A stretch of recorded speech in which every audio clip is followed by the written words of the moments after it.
In Japan today, Treasury Secretary Janet Yellen said a U.S. debt default should be an unthinkable option. Our next guest says it appears that House Speaker, in his view, Kevin McCarthy, came to the White House on Tuesday to threaten just that.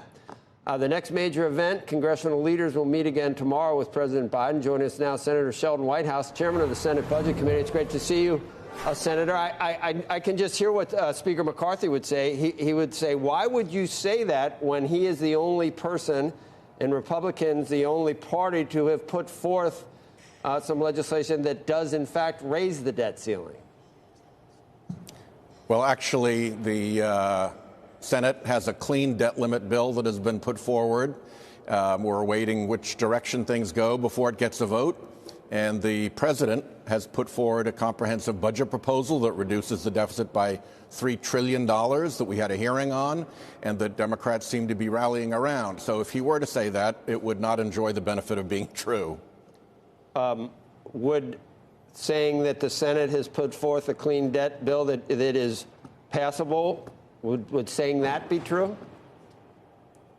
No, I think what's true here is that there's one person in that May 9th meeting who is insisting that a default by the United States of America remain on the table. And that person is Speaker McCarthy. He's trying to avoid blame and responsibility, but he is the only person in that meeting who is insisting that default remain a threat on the table. And I think that we have very good processes for working through legislation. We have a lot of ways to do it in the bright daylight of the constitutional bicameral process. And threatening with this default hand grenade is very irresponsible and dangerous, and I wouldn't be surprised if markets soon started to react. Senator, you've seen the letter from the Republic. I guess you, and I don't. All of this we said earlier. It is. I think the American people, we kind of get tired of all the talking points. You're calling it a MAGA bill that's a giveaway to the fossil fuel industry, but you've got 43 of your colleagues that happen to be in the other party, in the GOP, that have said that they're not going to vote for that clean Senate bill, so you know you can't pass it. So it's disingenuous to say... Actually, that's not true either. Okay, then pass it. That's not true either. I think... Can that bill pass right now? Can a clean debt bill pass in the Senate right now, Senator? Not while the... Speaker is holding the economy hostage with his default in the program. House. He has nothing to do with the Senate. He's got nothing to do with the Senate. Yeah, but he's doing affects the Senate. Are they all MAGA? Is Mitt Romney MAGA? Is this helpful? Do you think the American people are well served by this, Senator? We want to get this done. I think the American people would be well served. You tell me when you're willing to have me speak. Go ahead. I'm not saying a word right now. Go ahead. Okay. So the American people will be well served when Speaker McCarthy takes the debt limit threat off the table, stops threatening default, and we go through the proper process of governance in America, which is through the relevant committees and in the sunlight of public disclosure, and have a conversation about reducing the deficit both with revenues and with spending reductions. Those are the ways we go about this in the United States of America.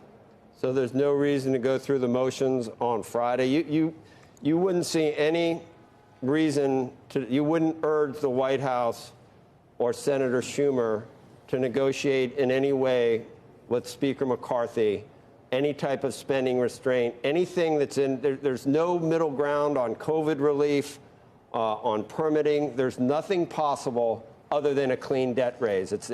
You say McCarthy says it's his way or the highway. You're not saying that it's your way or the highway, or the president isn't saying the same thing.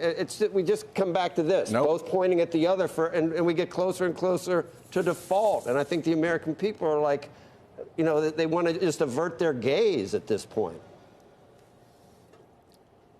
May I speak? I'm not talking. Go ahead. Okay, good. I think the key here is that we're willing to have pretty much anything be on the table in negotiations through a proper, legitimate constitutional process of negotiation, through the budget and appropriations process in which everybody gets their say, which are the time-tested American ways of doing business, not bringing the default hand grenade into the room and insisting on a bill. Remember this, what he's insisting on is a bill that would knock 700,000 jobs out of the economy and put it into recession. That testimony that we got in the Budget Committee was not challenged by the Republicans in the committee. That is the state of the record. What Speaker McCarthy is insisting on is either default, severe recession, and the loss of nearly 1 million jobs, or his bill, which I think is a MAGA bill given the constitution of the House, the loss of 700,000 jobs and also a recession. That's not a responsible choice. He should use responsibly the tools he has as Speaker through the ordinary, proper process of American governance.